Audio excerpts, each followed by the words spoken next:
Hey everybody, I'm Alex and this is Liz, and this is Pursuing Mountains. Our channel is all about outdoor adventures, challenging ourselves and pushing ourselves to our limits. In our most recent adventure, we did 1,000 miles of the Great Divide route, starting in Whitefish, Montana, all the way down to the southern part of Wyoming.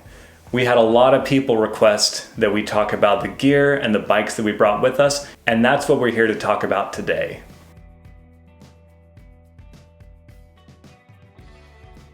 We're gonna first start off with the biggest item, the big one you need for the bike packing trip, the bike.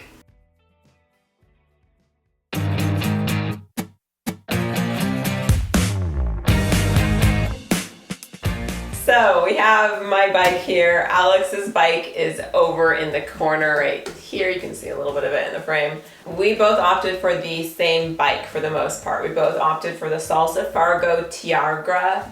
Tiagra? I don't know. This was not an easy decision for us. We spoke to so many different bike shops. We were traveling kind of nomadically around the US, and we just stopped in random bike shops all the time. And so this one kept coming up for our purposes. So we wanted a bike that would work for the Great Divide mountain bike route, but would also work for bike tours. So we've always thought about doing parts of the Great Silk Road. So we've heard great things about it. We've also thought about biking across the US. So we wanted a bike that would work for all of those purposes. And so I thought we'd go over today just some info about the bikes. The tires are 29 inches and then 2.25 wide, so they're pretty big tires. It's a solid steel frame with a carbon fork, and as you can see, there's mounting points all over the fork.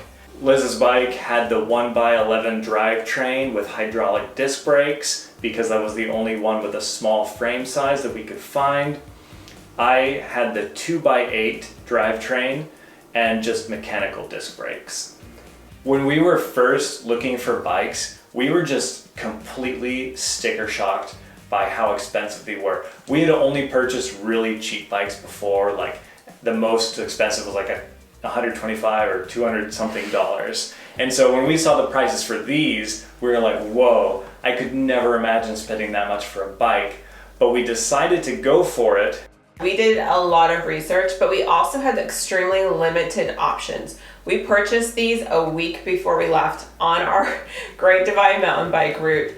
And at the time, there was a huge bike shortage. So we actually, we couldn't find myself the same exact model as Alex. I had to go for like a higher up version of the Salsa Fargo. We would have considered getting used bikes. But by the time I knew I had to start work, we had about a week to get our stuff ready and start the tour. So we decided to go new, if anything, just for the time saving. We knew we were gonna like bike touring. Like, we've had some people ask us on Instagram and in the comments, like, why we decided to embark on this. We've always loved backpacking and we love travel. And so we felt like bike touring we would love, and we met this couple on our travels who had biked all the way from Spain to Vietnam, and just hearing their stories, it made us really want to do this. So this has been in the back of our minds for a while. We just weren't sure when we were going to be able to do it because we were traveling around the world before COVID hit. So we wanted to invest. Like, we kind of viewed this as, yes, it's a big purchase, but it's gonna be the main cost for so many adventures down the road. And probably so many years too. We hear that the lifespan of these bikes is really good, and so far they've been really good for us. We also opted for the tubeless setup, which we would recommend for anyone. We had absolutely no troubles with the tires on the bike trip. Although we did bring extra sealant, we never had to use it, never had any flats, never had any kind of tire issues at all. And yeah, I would recommend that for anybody doing a long tour like this. Yeah, we've never had that before because we weren't big bikers before, and now that I would 100%, that's like the number one thing I'd recommend to people. We've put now probably about 1,500 miles on these bikes and haven't had a single flat. So, and we've definitely been rough with that. We've been very rough. I took mine on a couple of mountain bike single track trails, and it was fine on those too. Although this bike worked okay on some easy mountain bike trails, I wouldn't recommend it as a mountain bike. So first, just to touch base on some of the pros and cons we found during the trip. So for one thing, we've only ever owned mountain bikes before, so getting used to the lack of suspension and just the upright nature. So that's one thing about the Salsa Fargo, is that you are kind of sitting up more. So that took some getting used to for us. Also, sitting upright gives you a more comfortable ride as opposed to the more aggressive, like leaning over position in a mountain bike. And it makes it easier to take on longer days. Like we had some very long days on the trip and we knew we needed to be comfortable to ease any kind of low back issues that both of us have had riding in the past. Yeah, and we had zero lower back issues at all. And we, for those of you who watched our series, knows that we went from literally zero training to biking 8 to 10 hours a day. And so the fact that we had no back issues makes me really happy that we opted for one that has that higher sitting up profile. So some of the cons I experienced with my bike in particular was some gear shifting issues. And this is pretty common. We were told when you first buy a new bike. We had different people help us on the road. I went and took it into a shop, and then before we started our section biking, I took it into the shop we purchased it for, and they did some more maintenance on it. And they did the best job at that small shop that we bought them from, but it still isn't 100% perfect. I just have to like shift a couple extra times. So it's not the end of the world, but that is something I did experience with my bike. The other thing to consider when doing the Great Divide mountain bike route is whether or not you want to get suspension. When we researched it, it was completely mixed. I saw lots of people recommend that you need suspension, other people recommended that you didn't need suspension, and it felt like it was still leaning a little bit more in the favor of no suspension, so that's part of the reason why we got these ones. They don't have suspensions, they have a solid fork, and I think for the most part, it worked. There's definitely some squirrely parts where you're going down steep terrain, steep rough terrain, where shocks really would have been helpful, especially Liz, because she has some difficulties going downhill. Yeah, I already scared enough going downhill naturally, and so not having shocks was really kind of a shock to my system at first, because you feel the bumps a little bit more, you feel the rocks, you feel the routes that you go over more than you traditionally would. So I kind of missed having the suspension system. I'm still trying to decide what I would do if we decide to do more of the Great Divide. I mean, obviously we got away with it, it was fine, but it might make for a more comfortable ride in the future, so.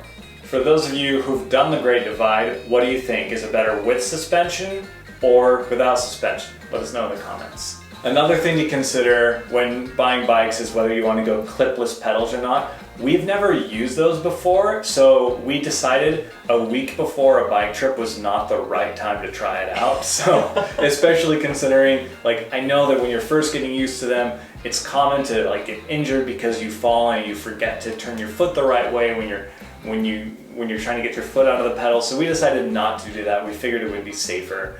And I still don't know if I'm ready to go clipless. I don't know if I would do that unless it was a pavement tour. I will never go clipless, I don't think. I have a tendency to fall. If you guys watched our series, you'll know I fell multiple times, and had the idea of being clipped in just sounds terrifying. So I will not be going with the clipless option. But we met most people, I think actually, we only met less than a dozen people on the trail, but I think most of them had the clipless option. So we were definitely the odd ones out when it came to that. One of the really nice things about these bikes is that they have mounting points everywhere. Like you've got so many on the inside of the bike, you've got them on the front fork, you've got them in the back. You can mount so much stuff, and it is meant to haul a lot of weight. One piece of advice we have that we found really helpful was purchasing bikes from a small bike shop. Not only was it cheaper than purchasing them online, and I think part of that was he cut us a deal because we bought 2 bikes. I took my bike in 3 separate times to get it tweaked as my body was adjusting to it, and they fixed it happily each time. We ended up forming a relationship with the owner of the shop who's done the tour divide. So we were able to get a lot of just the planning and gear and all that set up by just talking to the owner of the bike shop. And he was super helpful. And yeah, he ended up cutting us a deal. So that's something I would recommend if you're thinking about it. Go to a small bike shop. They ended up, because they didn't have my version in a small, or they didn't have Alex's version of the bike in a small, he ended up just cutting us a deal for several hundred off and threw in the pedals and some of the tubeless system costs. So that's a little hack we found when purchasing our bikes. All right, that's it. So if you like this video and you haven't seen our series yet, I would suggest checking it out. It was an amazing adventure. We would love to continue it or do something similar at another time. Do any of you have any dream bike packing or bike touring trips you'd like to do? If you do have something, be sure to let us know in the comments. And we'll see you in our next video.